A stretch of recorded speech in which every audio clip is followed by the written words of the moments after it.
Good morning, friends. Today we are going to get a tour of what the garden looks like in August. I wanted to wait a couple days to do this, but the temperature this morning was just too good to pass up. It's 70 degrees right now and it's 9:30 in the morning, which we have not seen for a while. It's usually 80, 85 by now. So this is so nice. I just couldn't pass up the opportunity. So we're going to go around and we are just going to see what things are looking like right now. And I know I have a bunch of stuff to harvest. It's been so hot the last 2 weeks that I haven't really come out here and done much except for the absolute bare minimum. I haven't looked at anything yet, but just glancing around before I started making this video, I'm already seeing some things that I'm like, oh no, I didn't get to that in time.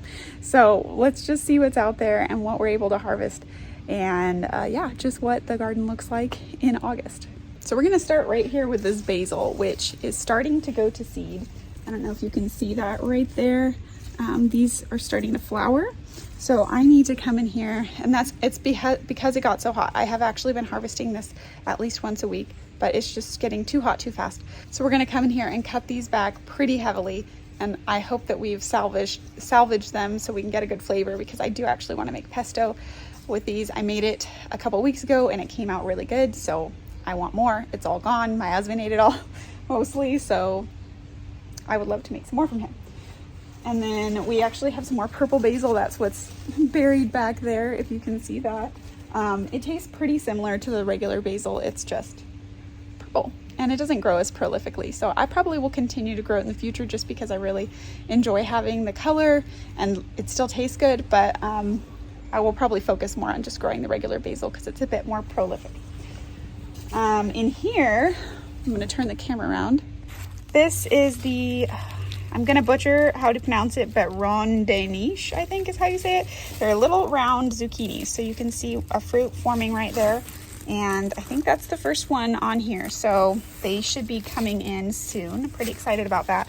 It's really taking over this whole area along with this cucumber. This entire thing right here is just one cucumber. And when I first came out here, I did notice there was a cucumber. I'm gonna look to see if there are any more. I don't think so. But over here, the other day, there was a little cucumber in here and I didn't get it because it was so small. And now this thing is massive and I'm hoping I didn't wait too long to pick this, because you can see it's yellowing here. So that means it might be pretty bitter. So we'll see, but it's a bit bigger than they normally should be coming off of this cucumber plant.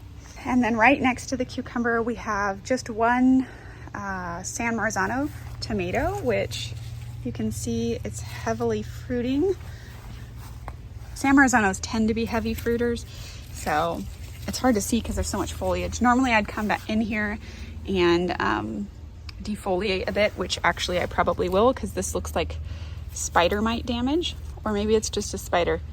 I actually do see a spider right there. But whenever I start seeing the possibility for the beginnings of spider mite damage, I prune very heavily, because once spider mites take over my garden, they take over everything. And then here, this whole section that's coming down here as well is a watermelon. It's a container watermelon. It's called the California Sweet Bush. And I don't see any watermelons on it yet. And then over here, we have the strawberry plants, which seem to be doing pretty good. This is their first year in the ground, so I'm not focusing on fruit production at all. I just want them to grow some nice foliage, and as you can see, they're putting off a lot of runners. This is an example right here. Strawberries will self-propagate, so the mother plant will create little baby plants, and then you can always chop those off and plant those and after you root them. I didn't fill this in very heavily, but I knew that they would fill it in themselves with the runners. And that seems to have worked out well. Okay, over here we have the mystery pepper. If you've been following along, this is from a jalapeno seed packet. It's obviously not a jalapeno. They are very sweet, so there's some sort of bell pepper is my guess. And so there's a bunch of them on here that are ready, so let's go ahead and pick those. If you guys hear some banging in the background, that is probably my 2-year-old.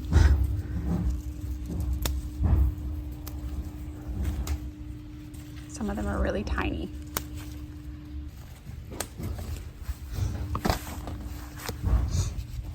This one's not red yet, but I'm still gonna pick it.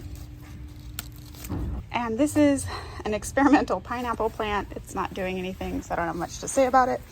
I pulled a cucumber out of here, so that's just a dying flower now. And we do have a few cherry tomatoes coming off of this little pot. There we go. I think this pot is almost done, but I basically am just trying to get as much as I can off of it before I pull it. Just to give you a little size reference, this is the whole tomato, and it's growing out of this little tiny pot down here. I just didn't have space for it, and I'm still getting fruit, so it's fine with me. We have a few jalapenos. This is a jalapeno, and so is this. I think there are some in here that are ready to harvest. So, yep. This one, of course, that has a spider on it. Okay, and then this little guy right here, this is a very old jalapeno plant, but it's still giving me jalapenos, and we really like these. So, there's so many spiders though. These are really tiny, some of them, but they still taste good. So, at the end of the day, that's what matters. So there you go. Up here, everything is pretty much at its end except for the basil. So I'll come in later and do all of the basil at once because there's so much of it. But as you can see, just copious amounts of basil. And it looks like these ones have not started to bolt just yet. So you're not seeing the flower in there. So I'm going to cut these back pretty heavily to make sure that they don't. The nasturtiums are definitely done. They're dropping seeds.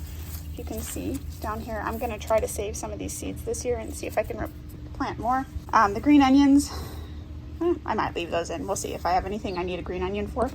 And then this right here is a bear's lime. No limes on it this year.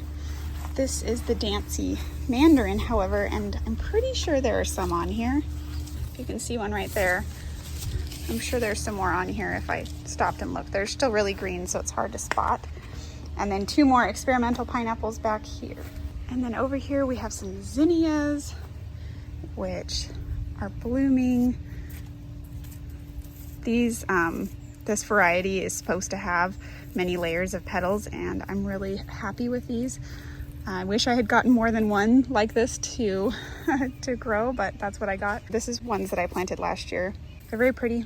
They bring in lots of pollinators, and they grow well here. Down here, we have some cayenne peppers that we need to come in here and grab. And I think I need to start wearing gloves when I do this because there are just so many, oops, I accidentally grabbed a green one. There's so many spiders. Oh, that cayenne's like stuck. There we go. And then crushing the cayenne pepper here is a volunteer tomato. This is a cherry tomato. I'm just leaving it for now. I'm probably gonna regret that decision. And then next to that is all of our tomatillos, but I need to pull off the shade cloth. So let me do that and then I'll be right back.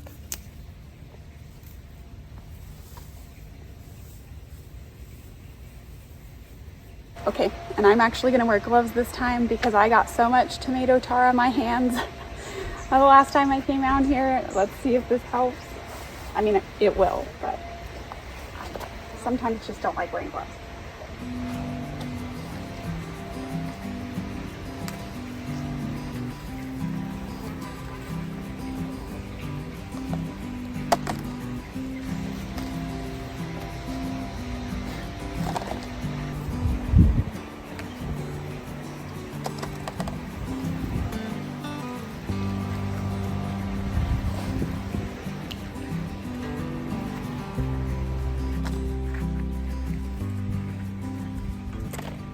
And before I take you over to the tomatoes, I wanted to point this little pepper out right here.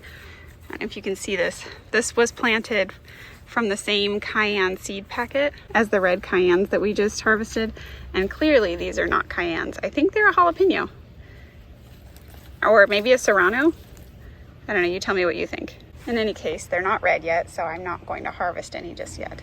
This whole chunk right here are my indeterminate tomatoes. There's like 4 San Marzanos up in the front that are just starting, whoops, that just popped right off. They're just starting to ripen. So we're gonna try to harvest as many of these as we can. I'm even gonna grab the ones that are just orange, just so that I don't have to come back out here later. The orange ones will ripen within a day or two on my counter.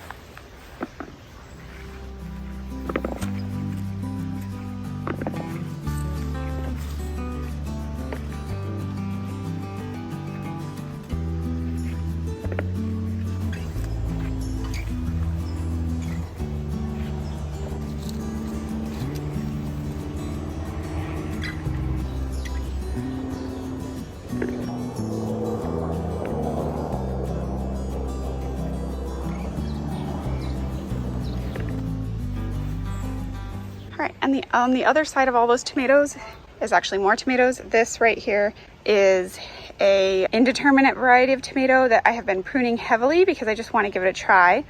And then running up the trellis are the cherry tomatoes, and there's some more over there. So we're gonna go pick those right now. And then there's a cucumber running up next to that I can see there's a giant cucumber on, so we'll go grab that.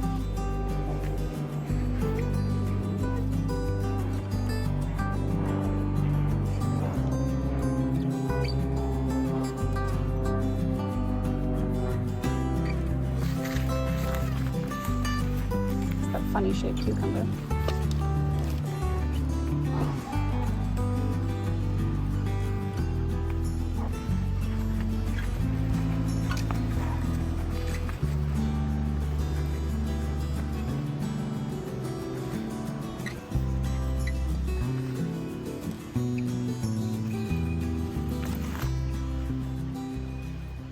And on the other side of the trellis, we have a sugar pie pumpkin that's probably pretty close to being ready to harvest.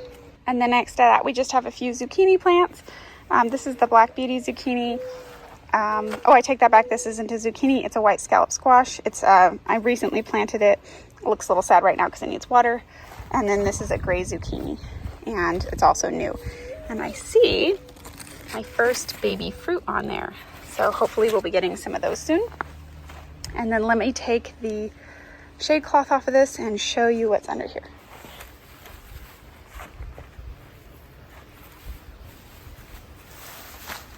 Growing along the trellis back here, we have, well, mostly a dead cucumber, so ignore that. And all of this is baby butternut squash. And a few of them are ready to pick, so I will go in and grab one and show you what they look like. As the name would imply, they just are little tiny butternut squashes. They're not supposed to get very big. I have a few that got bigger than this, but for the most part, they're just little mini butternut squashes. Okay, so it looks like they're not quite ready, most of them, but I wanted to show you there are a handful of them in here. And this is what they look like when they're babies. And this whole section right here are my onions, and you can see some of them are ready to be picked because the necks have flopped over. So we're gonna go ahead and grab any of the onions that look like this.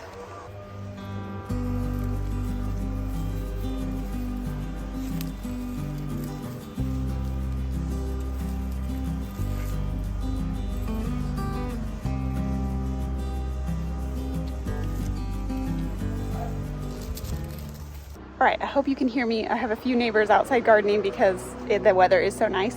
But if you can see in here, our peaches are almost ready. So these are our August Pride peaches. They're almost ready. I think they're gonna be ready towards the end of August. But I've had a couple drop off that seem pretty ripe. So probably on my next video, you're gonna see me harvesting these. And then we already finished harvesting all of the apples except for one. So we're gonna go grab that apple in a second. But before we do, I wanted to show you the pluots. They're looking good. They're just about ready. So we're probably gonna grab a handful of these today too. These are the flavor grenades, and they are not quite ready yet, but the birds are getting them through the netting even, and some of them are starting to crack.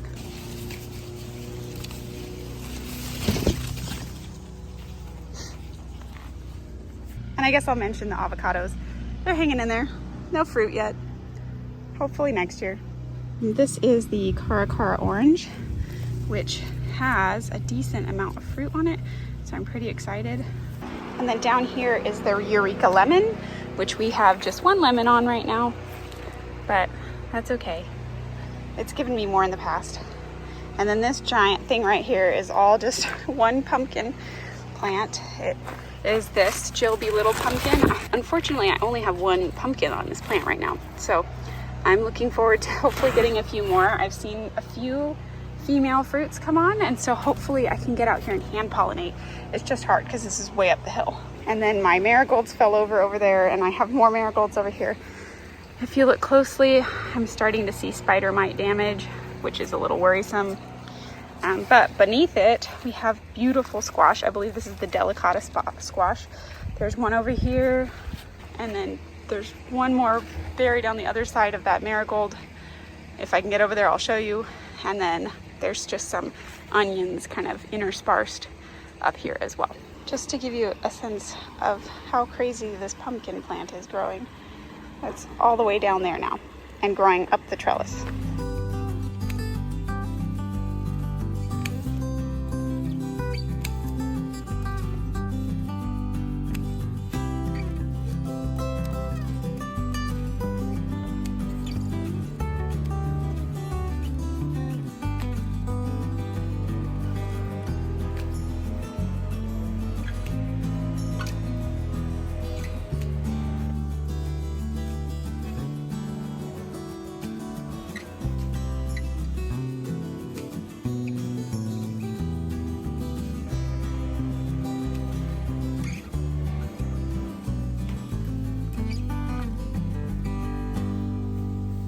Okay, and the last thing I just wanted to show you isn't really a garden update, but it was just the progression of the onions as I've been harvesting them.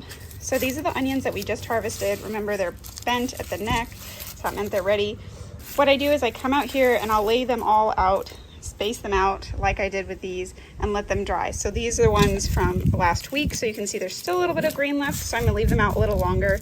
These ones as well are from a few days before that, still a little green, but those guys over there have been out here for a while and they're ready to go in. My goal is not necessarily to store onions over winter. I just wanted to have some onions for the summer and the fall, but it looks like I will be having onions for a little bit, especially because there's still a few more out there. All right, friends, that is what the garden is looking like in August. I got a bit more of a harvest than I was expecting, so that's awesome. This entire basket is just filled with basil, so we definitely have enough to make pesto. So I think everyone in my family will be excited about that. A ton of tomatoes, tomatillos, and peppers. I mean, not a ton of peppers, but you know, good enough for what we need. We did get a handful of onions and just kind of a mixed bag here of cucumbers and the baby butternut squash and the pluots and the one apple that we got. But pretty good, I would say. We're definitely going to be eating this for the next few weeks. I did want to mention that I am going to start a few new seeds today. We probably all need to start thinking about our fall gardens, but I'm not quite there yet. I still have over 100 days until my first frost, and so I am actually going to go ahead and attempt to plant a few more pumpkins. That's what these are. Some sunflowers, because I never got any to grow this year, and I might throw in some more zinnias. So I think I'm going to go ahead and do that today. So let me know what is coming out of your garden right now, or maybe going into it. I'd love to know what's going on around the country, around the world. I know some people watch from Australia, so just a shout out to you guys who are not in summer. I'm a little jealous right now. Anyway, I just want to say thank you so much to everybody, wherever you're from, for watching, and I look forward to seeing you guys in my next video. There's a Japanese beetle flying around, so if I duck, you know why. Yeah, I just look forward to seeing you guys next time. If you like this video, thumbs up's always appreciated, and if you want to see more like it, feel free to subscribe. Every month I give an update on what the garden looks like, and I also do just kind of like harvest videos here and there and show what my trees are doing. So the apple trees are officially done, and then peaches and pluots. We'll see what happens. So anyway, thanks again. I'll see you next time. Bye.